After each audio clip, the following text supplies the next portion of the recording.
J'ai lu 2 livres en français. Est-ce que cela m'a aidé à améliorer mon français? Oui ou non? C'est ça ce qu'on va voir aujourd'hui dans cette vidéo. J'espère que tu vas aimer cette vidéo. Merci beaucoup à tout le monde qui me soutient chez Patreon ou Ko-Fi. Et merci à toi aussi pour regarder cette vidéo. Si tu es prête, on y va.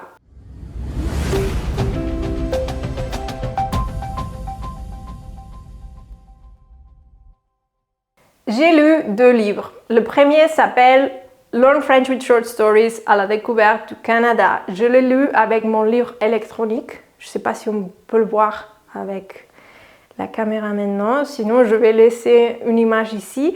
Et ouais, le deuxième livre, il s'appelle Le secret de la cité sans soleil. Ouais.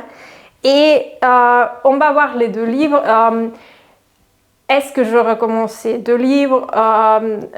Quelle est la difficulté de chacun d'entre eux? Est-ce qu'ils m'ont aidé à améliorer mon français? Oui, non, on va voir ça. Frédéric Janel est l'auteur du livre French Story, Learn French with Short Stories à la découverte du Canada et il suit cette chaîne depuis des années. Il m'a écrit un message et me suis dit waouh, je souhaite vraiment le lire. C'est intéressant pour moi de lire un livre pour lequel je connais l'auteur et je voulais de toute façon améliorer mon français et je me suis dit c'est parfait d'utiliser ces genres de livres pour l'améliorer, pourquoi pas. Et je l'ai lu. C'est vrai que pour mon niveau c'est un peu trop adapté peut-être, mais c'était quand même très intéressant. Je pense que c'est vraiment un très bon livre pour 2 raisons.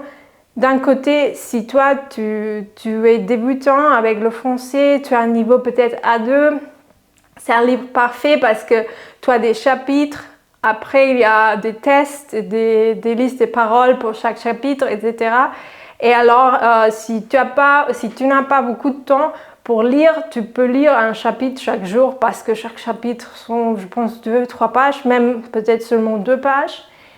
Et ce que je trouve, la deuxième chose que je trouve très intéressante pour cette livre, c'est qu'elle est centrée sur le Canada, c'est clair, c'est dans le titre déjà. Et ça, c'est une super chose, je pense, parce que la francophonie est très grande et riche. Et je pense que c'est dommage si toujours on pense seulement à la France, Paris, etc.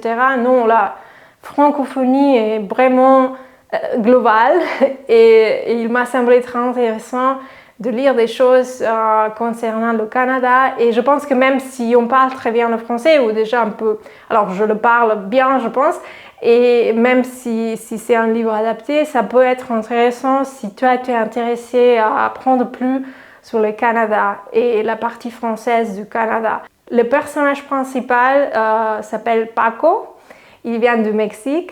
Et il découvre dans ses livres le Canada, il y a des traditions qu'il découvre. Par exemple, je ne connaissais pas la poutine. Je vais laisser une image ici. Pour moi, poutine, nom un peu bizarre, mais il s'agit d'un plat. Ouais, et c'est très populaire au Canada. Moi, je ne le savais pas. Et par exemple, moi, je ne savais pas non plus que les Canadiennes utilisent beaucoup le sirop d'érable. Je vais laisser aussi une photo pour voir de quoi il s'agit, mais il y avait beaucoup de choses à niveau culturel, à niveau où est-ce que je peux aller au Canada, etc., où j'ai appris beaucoup.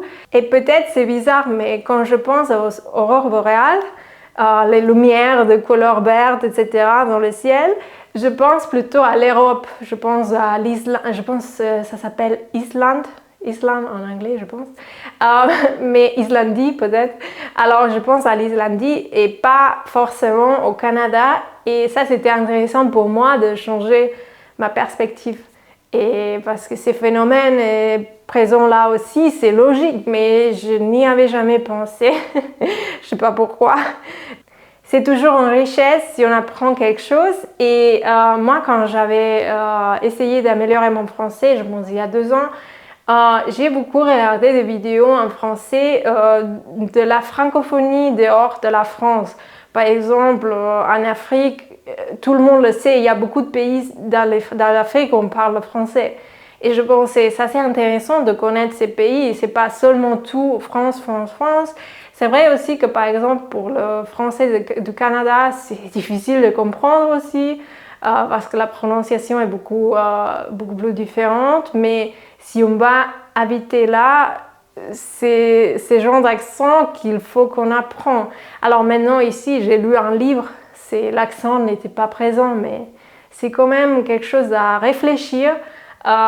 Oui, pour apprendre son français de la partie correcte où on va habiter. Ou parfois c'est intéressant aussi de comprendre tous les accents d'une même langue. Parce que par exemple moi, ça m'arrivait beaucoup avec l'anglais américain.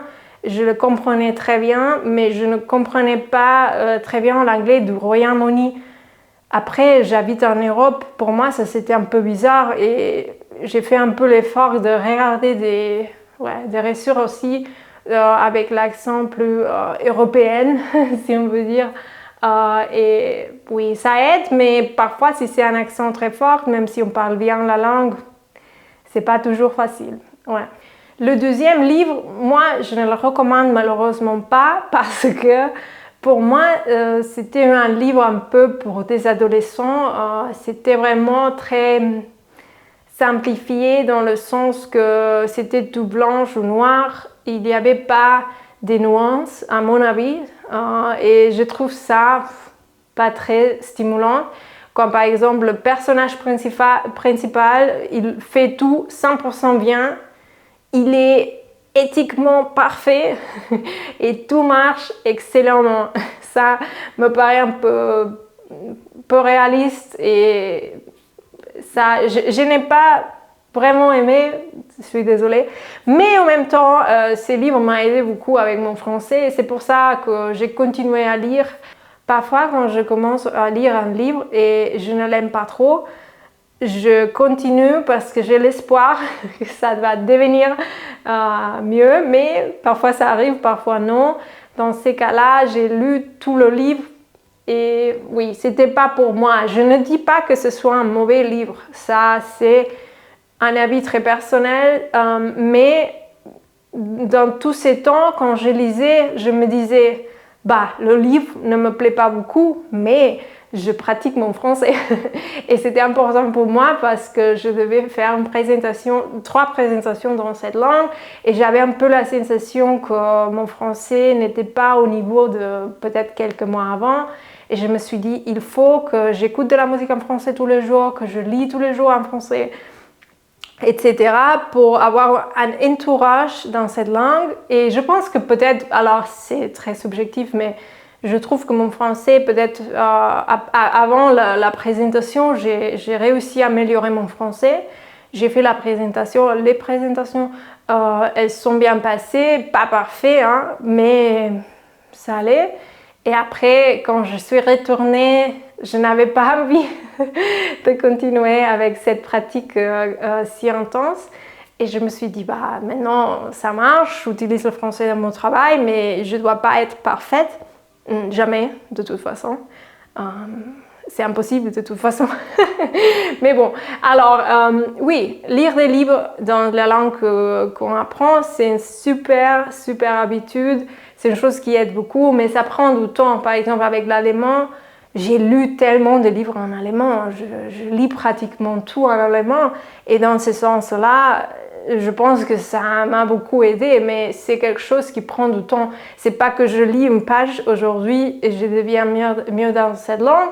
Si vous vous rappelez, je fais ça avec un livre en russe. J'ai beaucoup amélioré, mais quand j'ai arrêté de le faire, mon niveau est descendu à nouveau.